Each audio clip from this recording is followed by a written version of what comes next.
welcome to another fun-filled packed episode of This Is Metal with Joe Lawson. Tonight, Joe, you and I have been talking for a while about wanting to do a show on Helix. Now, Helix is a great Canadian rock band. At this point, I'd say they're legendary. I had the honor of, interviewing the singer, Brian Vallimore, a number of years ago. Super nice guy, so we can talk a little bit about that. But why don't we start off by you sharing with us how you obviously first became a Helix fan yourself? You ask me that pretty much almost every show we do, and sometimes I'm like, oh gosh, I got to think, I got to remember. So I prepared myself this time. Yeah, there you go. I came across Helix on a compilation cassette that I had, and the song was "Rock You."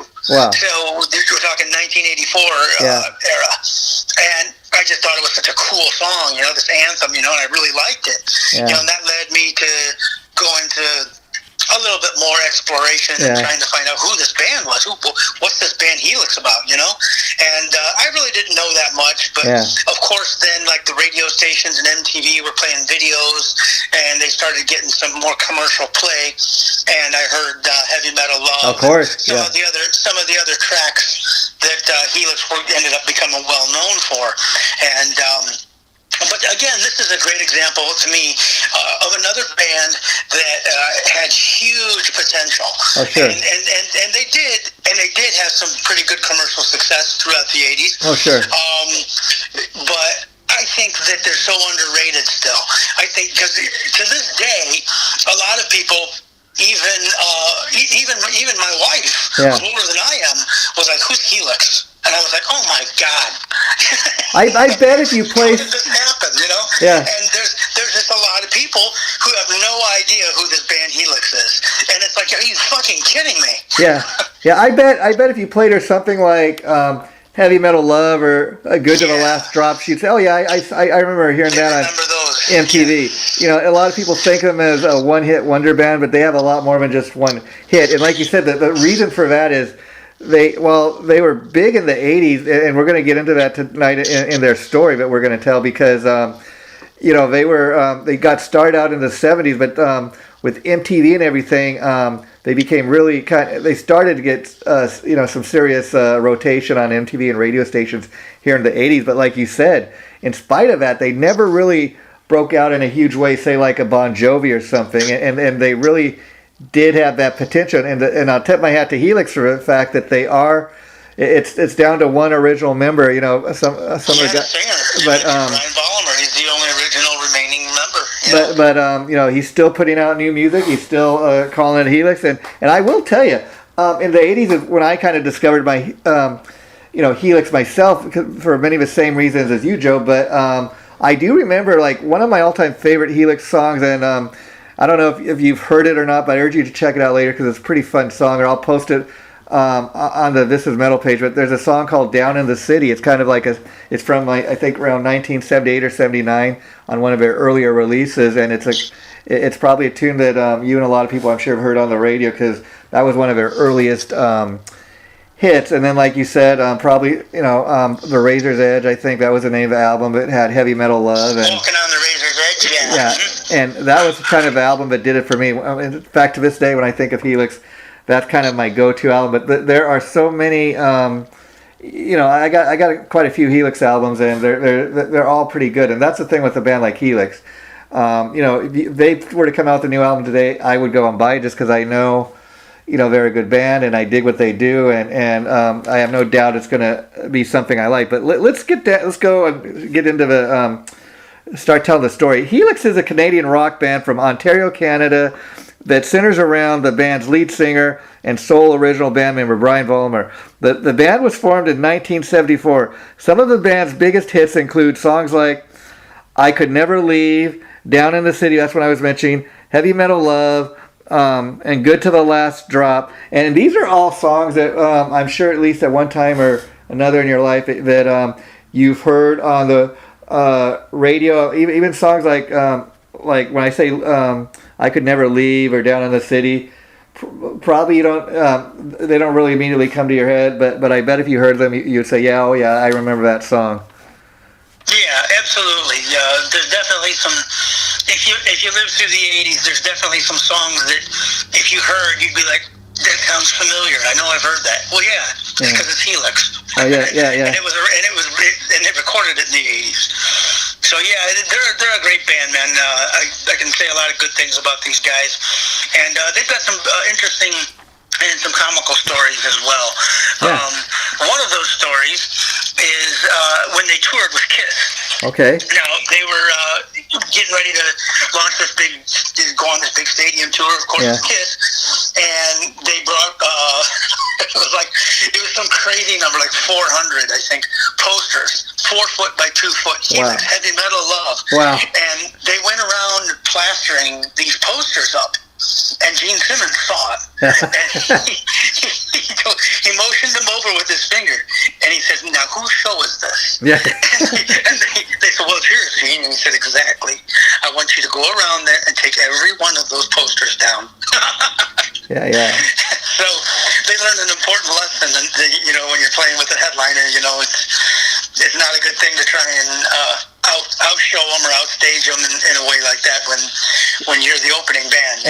And Kiss is notorious for stuff. I mean, I'm a huge Kiss fan, as we discussed in the past, and they're good to like their opening bands. But the thing is, like you said, they have a thing about not allowing the opening band, no matter who it is or how good they are, to outshine Kiss or to get the opportunity. And I could see, while they may allow them to sell those posters, as part at the merchandise booth, I could understand why, being the headliner, they would not want. But being a young band at their time in their career, Helix, I could understand probably, being on your first stadium tour or coming to America, being a Canadian. Not that America's that far from Canada, but it had to have been like their first big opportunity, to living the dream. And I could imagine the guys in Helix like, oh man, we're living the rock and roll dream. Yeah, we're going to go crazy. But that's how, a lot of these opening bands kind of learn the ways of a road, if you will. Right. Another interesting, funny story about Helix. They had a producer. They were going to pick. They had a chance to work with Mutt Lange, but they declined. Wow. And they picked Mike Stone to produce their album. And I think at the time they were with EMI, so Capitol Records. Yes. And they were supposed to pick this guy up at the airport, and they just left him hanging high and dry. Wow. They never showed up to pick him up. Wow. The label did it. So to make up for it, they took him to this gentleman's club, and this big party went on. And they ended up going back to the Capitol Records building there in California, and they opened the bar, and they went in the boardroom where where this tremendously long table is, and girls were doing dances on the table, and it was a crazy long party. And bassist Daryl Gray ended up being tied up, I believe naked, in a swivel swinging chair in the front lobby, tied up with 2-inch recording tape. Oh, wow, Joe, you came prepared with some great stories to tell. That's why I do this. You can imagine people's reaction early in the morning, walking by downtown California, looking in the window of the front lobby of Capitol Records, and seeing some burnout and passed out drunk rocker tied up with 2-inch tape in a chair. I mean, when you think of Capitol Records, you think of the Beatles. I mean, this great rock band from Canada is definitely not the Beatles. They got some crazy antics, but it makes for a good rock and roll story, Yeah, absolutely, definitely. And anyways, now in addition to frontman Brian Vollmer, the band's most famous lineup included guitarist Brent the Doctor Dahmer, Paul Hackman, bassist Daryl Gray, as you mentioned, and drummer Greg Fritz Hines. Now, this is what I was telling you before we went on air today, but I never knew this interesting fact about Helix, and it's going to kind of, you're going to be like, oh, wow.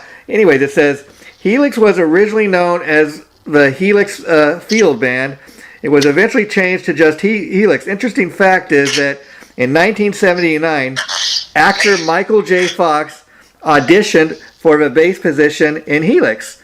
Michael J. Fox would, of course, how about that, later go on to find fame as the 1980s sitcom Family Ties, where he played American teenager Alex P. Keaton, a young Republican whose heroes included Richard Nixon, Ronald Reagan, and George Bush. And again, why I was scratching my head about that, of course, that's where most people first, discover Michael J. Fox is on the TV show Family Ties.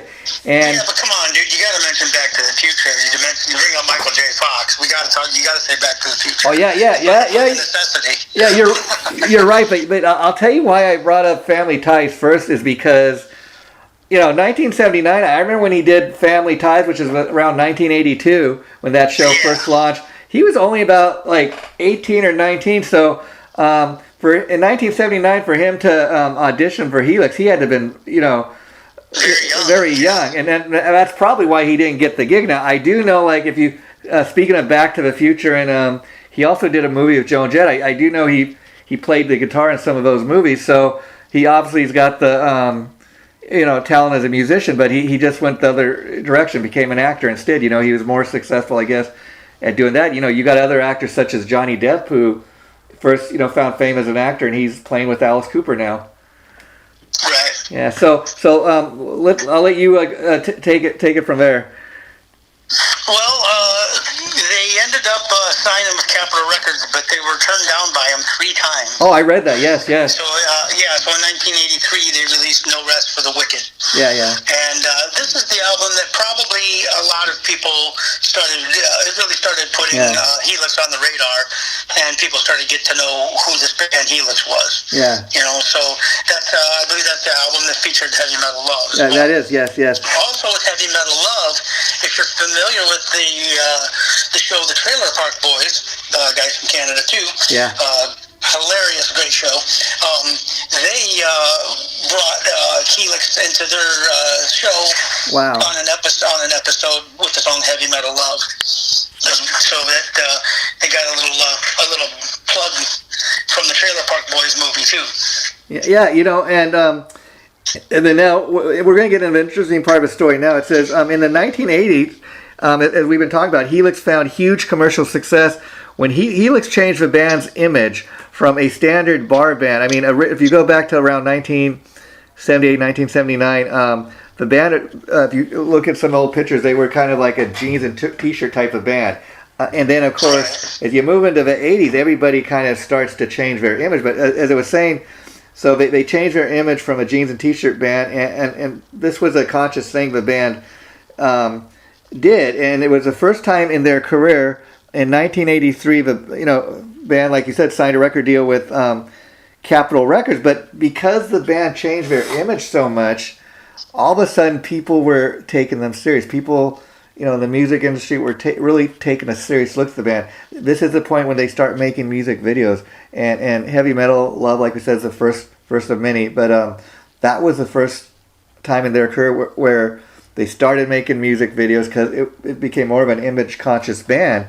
And that's a huge reason, in the 80s when they did have a little bit of commercial success, they were able to achieve that because they rather than kind of just stay true to who they were, so to speak, they kind of moved on with the times, Yeah, they went through some changes, lineup-wise and image-wise, and all of those things. Naturally a band kind of goes through that. I think if you stay at it long enough, you go through enough changes in time, and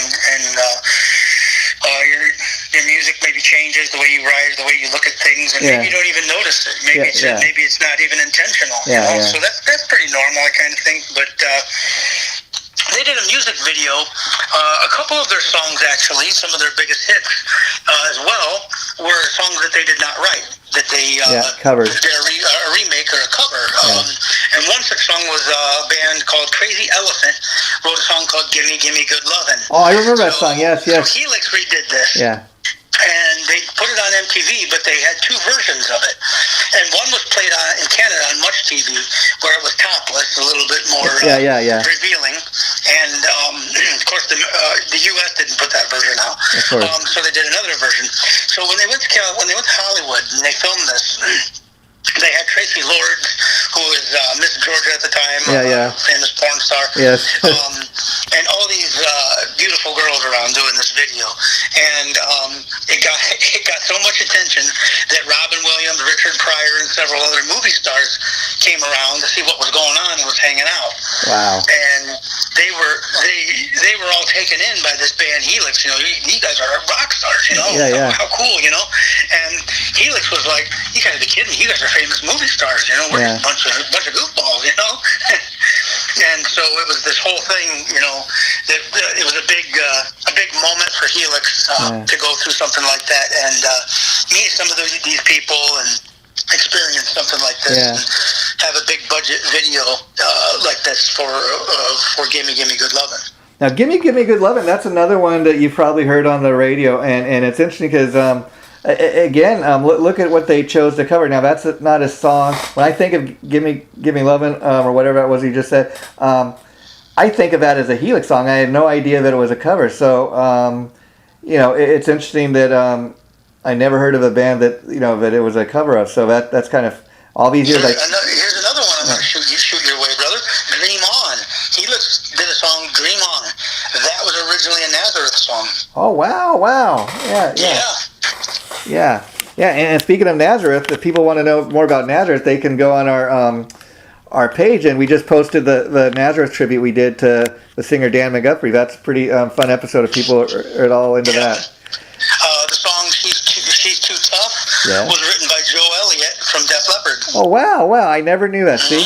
A Def Leppard connection. Wow. Yep. Wow. So they had a lot of you know, and it's not a dig at them. Yeah. But they had a lot of success redoing other people's songs, doing covers of other people's songs. But of course, they did their own thing and made their own mark. More than just a few songs or a one-hit wonder. But I can't fault them for that because, you know, I mean, back, you know, especially back in the 70s and 80s, that was a big thing, you know, especially when they're trying to develop a band. That was the thing to do, is that you'd go in and they'd have you like do a cover. And it's kind of interesting if you look at like Quiet Riot. A lot of their success with that Mental Health album is because of the success of that song Come On Feel the Noise, which was a Slade cover. And interestingly enough, I mean, okay, the producer and the record company thought, okay, we had such a big hit with that. You know what? On the next album, let's just do another cover. Let's do another Slade cover because we had success with that, and it did work for them. But I almost think, why couldn't you go in and, you know, cover another band? But that's the route they chose to take, and I guess, you know, 40 years later, that's the album that's, as far as Quiet Riot fans are still talking about. You know, in fact, they're going out this year celebrating 40th anniversary of that album. So it's hard to believe that, you know, that album is that old. Yeah, it's crazy when you think about it. But yeah, they did Wild in the Streets, and another great one. Maybe I don't know if you can shed some light on this. When you interviewed Brian, did he mention doing 1 million fucking takes for this? Did he talk about that? You know, I can't. To be honest, Joe, I can't even remember. The interview was like, it had been at least maybe 10, 12 years ago. And in fact, I still do have it. So I can. You'll have to go back and listen and check it out, because he had to do so many takes of this. It was stupid. They made him do it every day he woke up. He'd go in and try and do another version of it because they weren't happy with it. They thought he could do better than the first version that he did. And so they made him do this over and over and over again. This is something that, as a professional singer, you better get used to it. I don't care how good you are. That's the reality of it. In fact, these people are paid, and they know how to get the best out of you. And it's not easy. Sometimes it's ridiculous. And this is one of those examples. And so they just kept beating him to death with this, right? And he said he felt like that he was getting to the point where it was getting worse. It wasn't getting better. Yeah. And so Mike Stone, man with a short patience tolerance, he said, okay, fuck all this. We're going to remix it and send it back to him. And we're going to use the original vocals. And that's what they did. And they didn't even realize, Capitol Records, the EMI, they didn't even realize that it was the same version, that the producer just remixed it and sent it to them. And they were totally happy with it. How funny is that? That was pretty comical. The same damn vocal that he did the first time. Yeah. You know. How funny is that? You know, I do have access to the interview, so I am, when we post the episode, I will post the interview I did with Brian on the This Is Metal page, and I'll send you a link so you can check it out, Joe. But I will tell you, when I talked to him, super friendly, down to earth guy, real comes across real professional. I mean, and also when I talked to him, real easy to talk to, and I found him to be, he comes across very well spoken, very I don't know if he's educated, but he at least sounds like he's educated. You know what I mean? Just very well spoken. Something else I noticed in going back through and watching, being a martial artist myself and watching some of his videos and stuff, I don't know if he's mentioned it or not, but he's definitely had some level of training. The way he rolls, the way he does some of his stage antics and moves, I noticed that, and I'm like, I wonder if he was in, studied karate or ninpo or anything. Interesting, else, interesting. He's moving like that. Yeah. So. Yeah, and interesting, and the thing too is, as big as Helix was in the '80s, like I said, they're still out there pumping out new music every couple years. They I'm not saying they never come to the U.S., but they don't do any heavy touring here. I think they do a lot of touring at some of the European festivals, like a lot of bands do these days. That's why a lot of the bands make bank, going to other countries. I know they play a lot in Canada. They come here every once in a great while, but they still pump out new music, so they're still giving their fans something, Yeah, absolutely. After all of this in the '90s rolled around. Yeah. This was a difficult time for a lot of bands, a lot of rock and metal bands. Definitely were literally just going head on into a brick wall of change. Yeah. And this was the case for Helix as well. And they had got off their tour, I believe, with Sigrid Reich and Ian Gillan. And they didn't have as much success. And they were kind of disappointed and the way things were going, and they were burned out, they were broke. And Brian almost quit the band at that point. Wow, can you imagine? And he was like ready to just walk away from it, Yeah. And they said, no, come back home, and we got this idea to shoot this video, and they did. And luckily, it was another big hit for them, and they continued on, and the rest is history. And he stayed in the band, obviously. Yeah. Was that for? Do you know what song that was for? I'm kind of thinking it might have been the song, which is not quite a power ballad, but it's pretty close to it. It's called "Good to the Last Drop," and that they did have a big hit. I think that was it, because he had talked about discussing this with another person. I think in New York they wrote this in an apartment in about a half hour, and it was just a real quick song, and it came together, and they. I forgot what the name. They had another name for it, but it was real corny. And they ran it by Brian, and he said, "No, I don't. It doesn't even sound right when you say it." You know? And then he said, "What about Good to the Last Drop?" And they were like, "Yeah, that's great." And then that's what it became. And again, they have a lot of the songs you mentioned, Joe. A lot of great songs throughout their catalog and throughout their history of their career. But that was one of a kind of that was not at the height of their career. That was kind of, like you said, when they were starting to kind of have trouble and weren't as popular, and yet they came back and had a big hit with that. So you got to give them credit. One thing I always loved about Brian, he's a super talented songwriter, and I can't even imagine Helix without him. I mean, he at this point he is Helix, if you know what I mean. Right. Yeah. Absolutely. Yeah. And then they had a problem too with a Helix record. I think it was called "It's a Business Doing Pleasure." Okay. In '93, and that's at the height of grunge. That was a difficult album for him too. And Brian even said he would later go on to say it was a huge mistake on my part, and I take full credit for the blunder. The really sad thing about it all was that I was really proud of all those songs on the album, and they were wasted because they did not fit under the Helix name. Yeah. He released a solo album. They went, a little different direction. Yeah. A little too far away from what Helix fans kind of expected, maybe. You know? And sometimes that happens. That a band.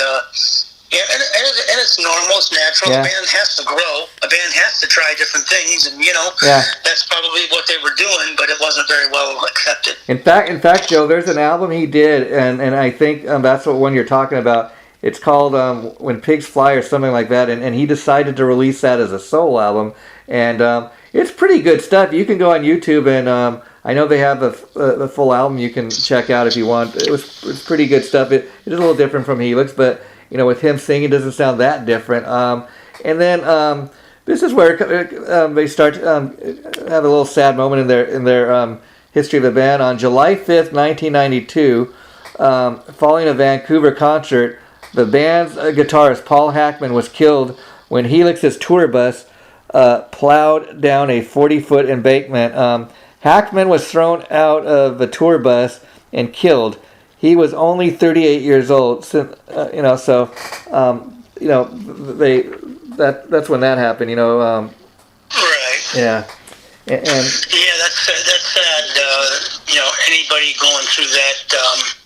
I know what that's like, and that's a sad thing and a hard thing for a band to go through, because you're all chasing the same dream together, and especially when you're young and you put this together and you go through all of these times, all these highs and lows together, and you accomplish all of these things and do all of this stuff together, chasing and sharing a dream.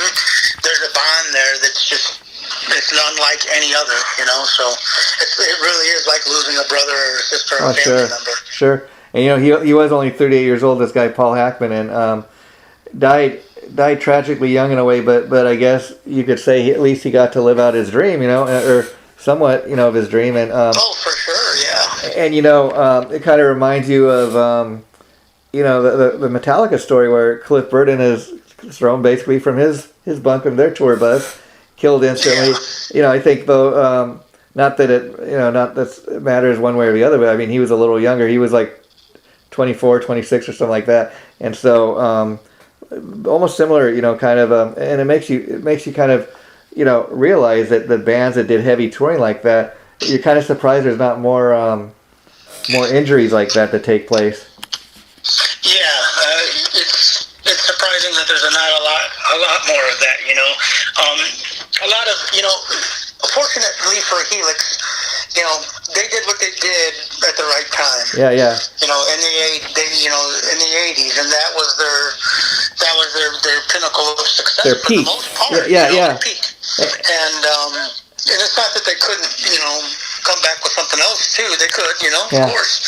But that's where they saw the majority of their success, and things were very different. We've talked about this before, with record labels and stuff too. They would spend so much money, and they would put people to rehab. They would help people out. They would fly people places. They would invest money in these videos and touring and just all kinds of things. And now there's none of that.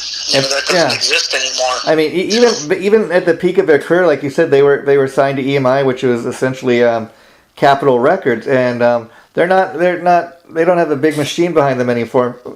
In fact, what I understand is Brian Vollmer, not only is he the sole original member of the band, he's kept it going all these years, obviously, but I guess he probably owns it outright now, and from what I understand, he manages every aspect of the band.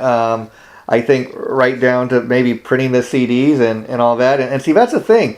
Helix would still be successful if they never released, another new, studio album. But I guess to keep creative, he likes to continue to put out new music. They are at a point in their career where I think they don't have to do that. They choose to do it. And that's why I kind of tip my hat to a band like that, or a guy like Brian, because there are so many bands that we grew up on, Joe, that they do kind of sit around on their laurels and say, oh, you know what, we don't need to do this anymore. We've made enough money.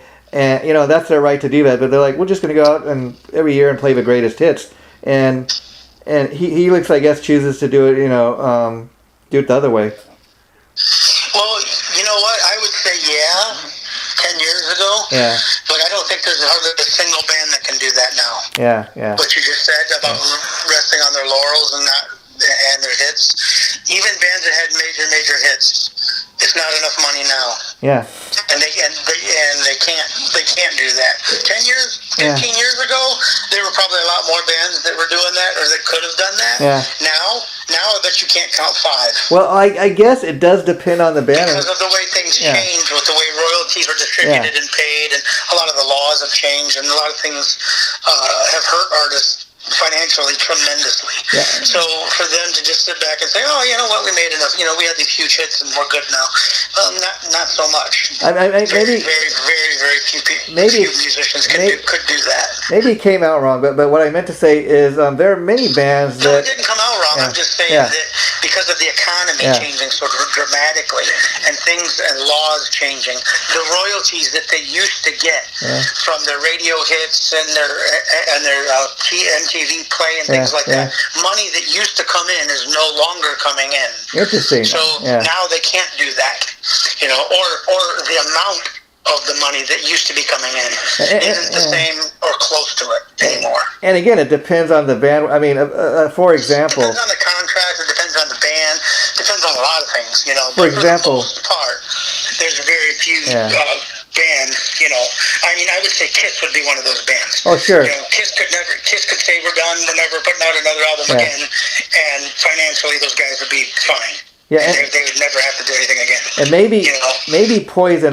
They got an interesting career in that they haven't really released any new music in years. And I heard everybody I've talked to that went to see them on the stadium tour. They said, believe it or not, Poison was they played the best set of all the bands there, if you can believe that, over Def Leppard and Motley Crue. But and I know Bret Michaels makes a ton of money as a solo artist, so.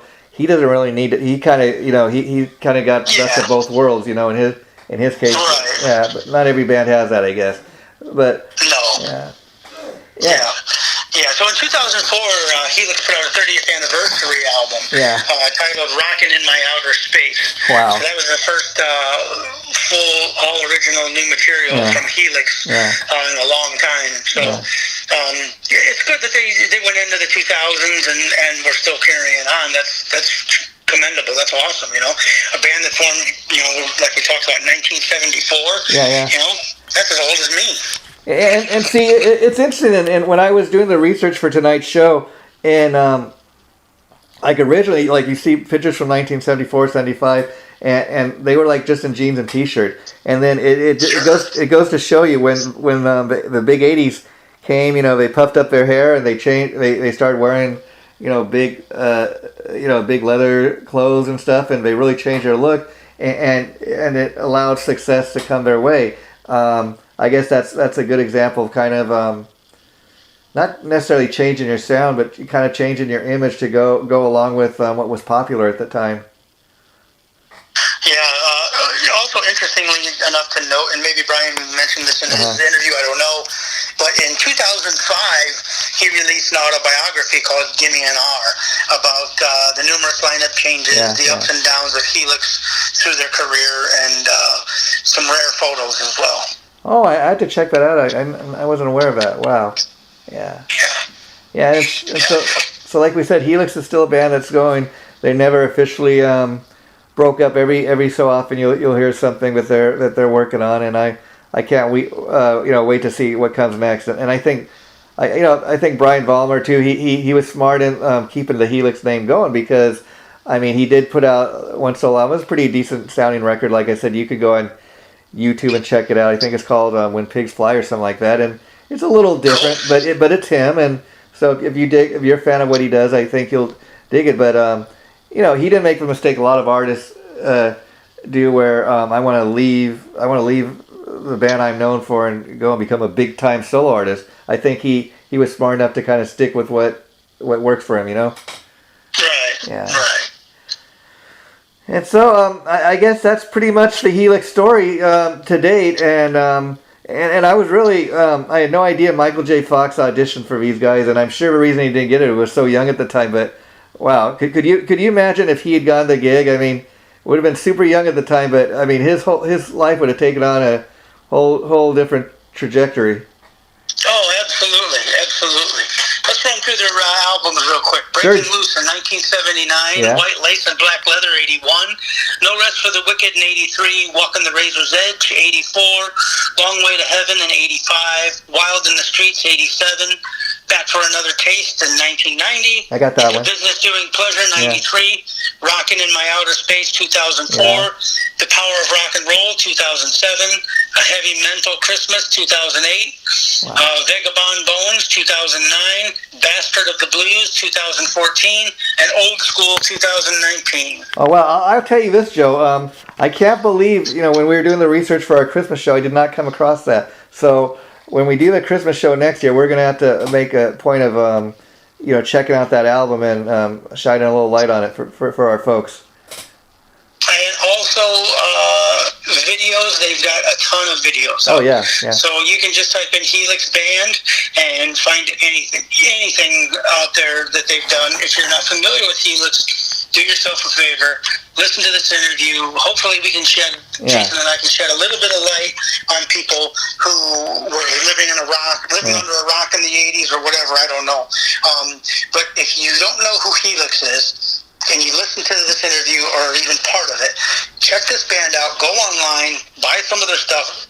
Fantastic band, man. Just feel good, fist pumping, hard rock, good band. And I'm willing to bet there's a good chunk of the audience here listening to this that very much like your wife probably have heard some of these songs but have no idea. They know who they were. Yeah, they'll hear the song. Yeah. Immediately as soon as I played a couple of their hits for her, she knew who. Oh yeah, I recognize that. But I urge you too, Joe, if you're not aware, go later on YouTube when you get a chance and check out some of those albums you mentioned, especially the earlier ones. I think there's one you said called White Lace. Black Leather. Yeah. Black Leather. I got I got that, and I think that's the one.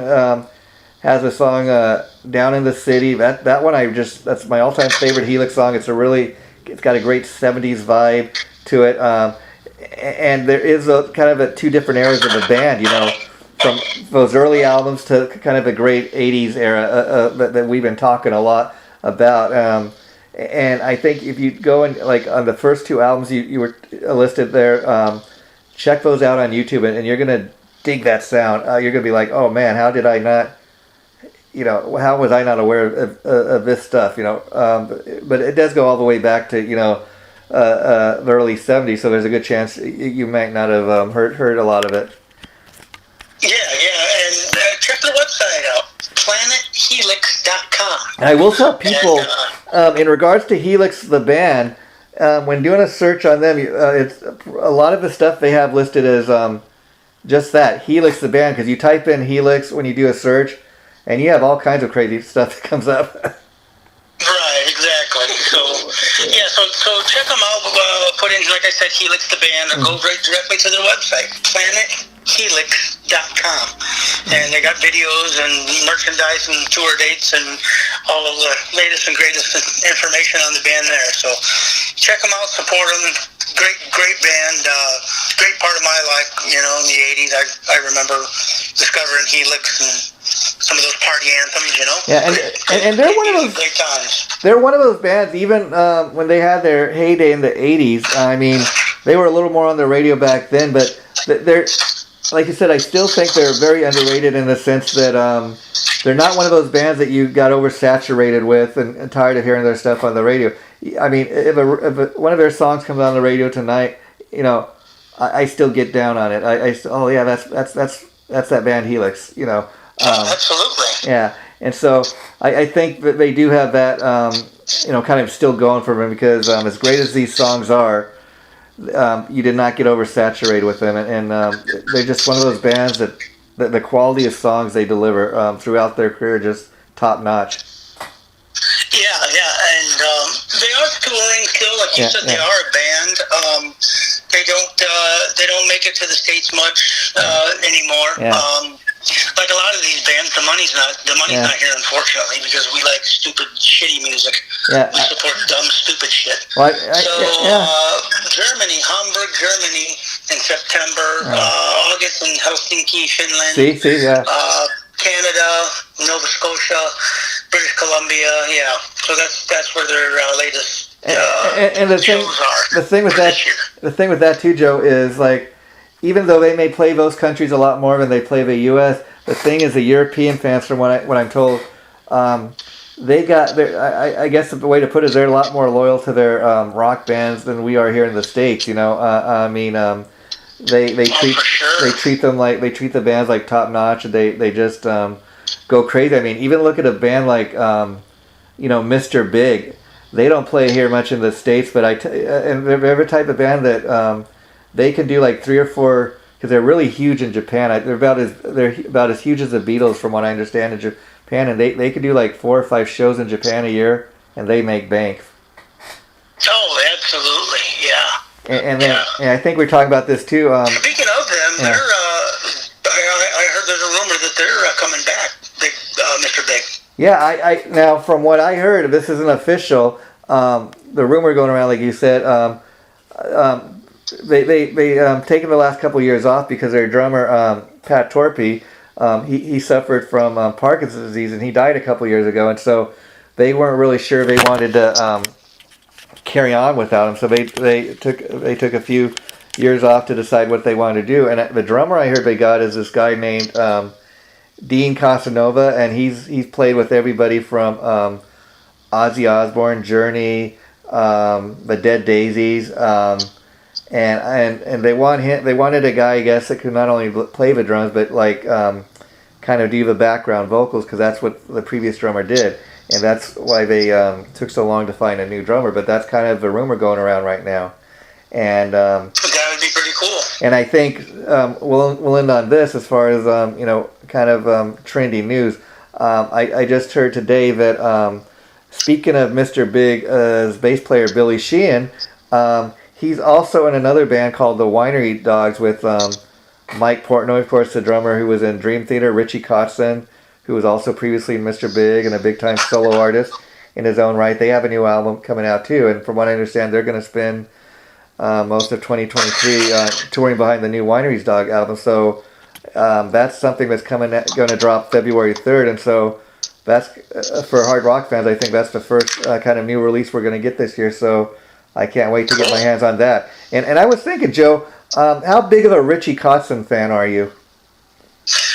You know what? I'm not familiar enough to comment on that. I mean, I know a couple of the things that he's done. Yeah. I mean, he's extremely talented. There's no denying that. But from the most of what I heard of what he's done, it just kind of it wasn't my flavor. You know, that doesn't mean it wasn't good. It just didn't turn my crank. Yeah, I'll get the name of the album, or I'll send you a link later. The reason I thought it would be worthy of like doing an episode, and I want you to think about this maybe down the line on him, because when you think of Richie Kotzen, you might not right away think, oh, that's a metal guy. But what's interesting about his career, he started out, I think, around 17 or 18 when people first started becoming aware of who he was, and he was putting out they were more like guitar-oriented albums. First couple albums were just like instrumental stuff, and it was a lot heavier. And he didn't really start singing until like, I think by the 3rd or 4th solo album he put out, people started realizing he could sing in that. And his career's kind of taken on a different kind of trajectory, because he started out kind of as one of those guitar shredders, and to see what he's doing now, it's like two polar opposites. Yeah, well, I'm sure. But yeah, let's end this so I can go listen to the 2019 Helix release, Old School, that I didn't know existed. Okay, Joe. Well, I know it's late where you are, so we will wrap this up. And thanks for doing this, and I'll be talking to you soon, and we'll be doing the next episode. So thanks again, Joe. Take care. Okay, you too. Stay metal. Okay, bye-bye.